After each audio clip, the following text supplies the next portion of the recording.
Top quality और consistent performance के लिए सिर्फ सिल्वर पंप्स। टॉप क्वालिटी और कंसिस्टेंट परफॉर्मेंस के लिए सिर्फ सिल्वर पंप्स, नाम याद रखना।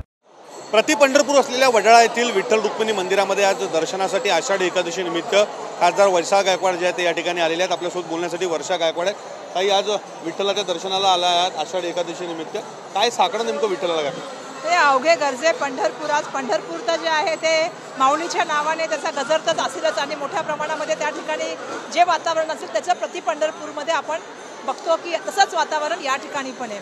प्रत्येक वर्षी वडाळ्यामध्ये आपण जर बघितलं तर आषाढी एकादशीच्या निमित्ताने हा पूर्ण जनसागर जो असतो तो रस्त्यावरती असतो।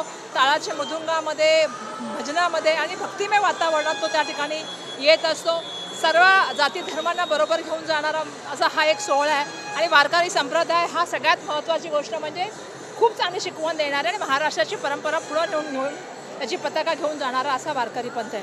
खरं तर मी आता जाऊन त्या ठिकाणी जे आहे ते माऊलीच्या चरणी हेच साकडं घातलेलं आहे की महाराष्ट्रामध्ये पुरोगामी आणि प्रगत महाराष्ट्राची असलेली प्रतिमा त्या ठिकाणी टिकली पाहिजे। महाराष्ट्रामध्ये जे आहे ती महागाई, बेरोजगारी हे प्रश्न त्या ठिकाणी सुटले पाहिजे। आज महाराष्ट्रामध्ये समाजामध्ये जे एक सामाजिक तेढ निर्माण करण्याचा प्रयत्न चाललेला आहे, सामाजिक सलोखा बिघडवण्याचं काम चाललेलं आहे, ते त्या ठिकाणी बंद व्हावं। महाराष्ट्राला ज्यांना छत्रपती शिवाजी, शाहू फुले, आंबेडकरांचा महाराष्ट्र म्हणून ओळखला जातो त्याला पुढे घेऊन जाण्याचं काम येणाऱ्या काळामध्ये व्हावं। शेतकऱ्याचं कर्ज माफ व्हावं, तरुणाच्या हाताला रोजगार मिळावा आणि महिलांवरचे अत्याचार कमी व्हावे, हे साकडं मी या ठिकाणी केलेलं आहे। ताई, दोन्ही राज ठाकरे बंधू जे आहेत ते काल एकत्रित बरेच वर्षानंतर पाहायला मिळाले। आगामी निवडणुकांच्या संदर्भानं ही एक वेगळी नांदी ठरेल का?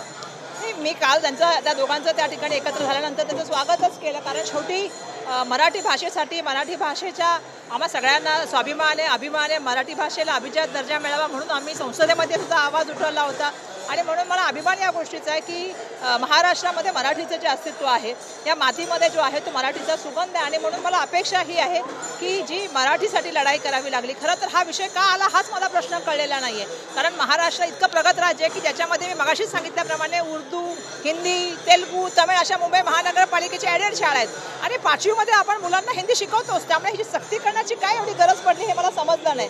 त्यामुळे माझं तर म्हणणं असं आहे की शिक्षण मंत्र्याने अभ्यासपूर्वक आणि त्या ठिकाणी कुठलेही निर्णय घेत असताना सरकारने विचारपूर्वक निर्णय घेतले पाहिजेत। कुठेही अस्मितेला हात लागेल किंवा मराठी माणसाच्या मनाला धक्का पोहोचेल असे निर्णय घेऊ नये। पहलगाममध्ये हिंदू धर्म म्हणून विचारून गोळ्या मारल्या जातात आणि इथे जात विचारून मारलं जातं, अशा पद्धतीची टीका जी आहे ती आशिष शेलारांनी केली। नाही, मी आशिष शेलारांना मगाशी सांगतानाच मगाशी म्हटलं की पुलवामा असेल किंवा पहलगाम असेल याच्या घटनानंतर सगळी मनं जी आहेत ती त्या ठिकाणी मोठ्या प्रमाणामध्ये सगळ्यांची मागणी काय होती, सगळ्यांचं म्हणणं होतं की POCचा जो एरिया आहे तो आपल्या सगळ्यांना माहिती आहे की तो आपल्याकडे यावा आणि जे आमच्या सगळ्यांचं म्हणणं होतं की जे निष्पाप लोकांचा दुर्दैवाने याच्यामध्ये बळी केला तो बळी केलेल्या लोकांना न्याय मिळावा, त्यांच्या कुटुंबाला न्याय मिळावा, या अतिरेक्यांना लगेच त्या ठिकाणी त्यांच्यावरती कारवाई व्हावी, हल्लेखोरांना जी आहे ती शिक्षा व्हावी आणि सीमापार जी लोक ह्या कारवाईसाठी मदत करतात त्यांच्यावरती कारवाई व्हावी। आणि म्हणून आमची अपेक्षा होती की सैनिकांना ताकद देऊन त्या ठिकाणी युद्ध करण्याची आवश्यकता होती आणि जो आम्ही सातत्याने म्हणतोय की पाकयुक्त काश्मीरचा जो हिस्सा आहे तो आपण घेण्याची आवश्यकता होती। आम्हाला माहिती आहे की सातत्याने BJP इंदिरा गांधीजींवरती बोलते, पण ते हे विसरतात की त्याच इंदिराजी गांधींनी जे आहे ते पाकिस्तानचे 2 तुकडे केले आणि एक बांगलादेश निर्माण करण्याचं काम केलेलं आहे। खरं तर पुलवामा असेल किंवा पहलगाम असेल ह्या ज्या घटना आहेत या घटनेच्या माध्यमातून मला अपेक्षा होती की लाल डोळे दिसतील, 56 इंचाची छाती दिसेल, 1च्या बदल्यामध्ये 10 सर येतील, पण दुर्दैवाने तसं काहीच होत नाहीये। अमेरिकेच्या ट्रम्पचा फोन येतो आणि भारत सरेंडर करतो, अशी जी घटना होते ती दुर्दैवाची आणि म्हणून मला अपेक्षा आहे की आशिष शेलारजी, केंद्रामध्ये तुमचं सरकार आहे, केंद्रामधल्या सरकारला सांगा त्या अतिरेक्यांना पकडा, त्यांच्यावरती कारवाई करा, त्यांना मारून टाका आणि त्या ठिकाणी सीमापार जे ह्याच्यामध्ये करतात त्यांच्यावर सुद्धा लढण्याचं काम करा। ट्रम्पनी सांगितलं म्हणून घरी बसू नका। अमराठी लोकांवर होणारे हल्ले सुद्धा हपून घेणार नाही असं आशिष शेलारांनी म्हटलं। नाही, मी हे का बोलतात मला तेच कळत नाहीये। सरकार तुमचं आहे, गृह मंत्रालय तुमचं आहे, तुमचा स्वतःच्या सरकारवर विश्वास नाही आहे का? कायदा सुव्यवस्था राखणं महाराष्ट्रामधल्या, मुंबईमधल्या प्रत्येक नागरिकाला हे आपलं वाटलं पाहिजे। असं आहे की मला नव्हतं माहिती की एवढा मोठ्या प्रमाणामध्ये कधीच जातीवादाचा किंवा धर्मवादाचं किंवा त्या ठिकाणी समाजामध्ये भांडण लावण्याचं काम झालं नव्हतं। ही सगळी परंपरा आपण बघतो की आता नव्याने सुरू झालेली आणि त्याला खतपाणी कोण घालतं हे सुद्धा तुम्हाला माहिती आणि म्हणून माझं अपेक्षा आहे की आशिष शेलारजी तुम्ही मुंबईचे पालकमंत्री आहात, तुमचे मुख्यमंत्री ह्या राज्याचे मुख्यमंत्री आहेत, त्यांच्याकडे गृह विभागाचं पण खातं आहे, त्यामुळे त्यांची जबाबदारी आहे की प्रत्येक नागरिकाला सुरक्षित वातावरण देणं. हे बोलण्याची गरज नाही आहे की कोणाला सुरक्षित दिलं गेलं पाहिजे, सगळ्यांना सुरक्षित करणं ही तुमची जबाबदारी आहे. मराठी बोलता येत नाही म्हणून मारणार का असा संतप्त सवाल अबू आझमींनी केला. नाही, अबू आझमीजींचं मी मगाशीच म्हटलं की अबू आझमीजींचं आणि भाजपाचं काय नातं आहे जरा समजून घ्या की एक बोले आणि दुसरा बोले काय नातं आहे एक्झॅक्टली. आम्हाला पण माहिती आहे की काय चालतं आणि तुम्हाला पण माहिती आहे की काय चालतंय.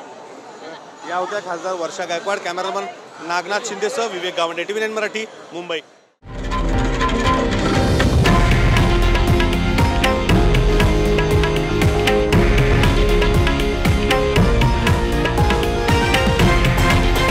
हे आहे देशातील नंबर 1 न्यूज नेटवर्क आणि आपण पाहत आहात TV9 मराठी, एकमेव.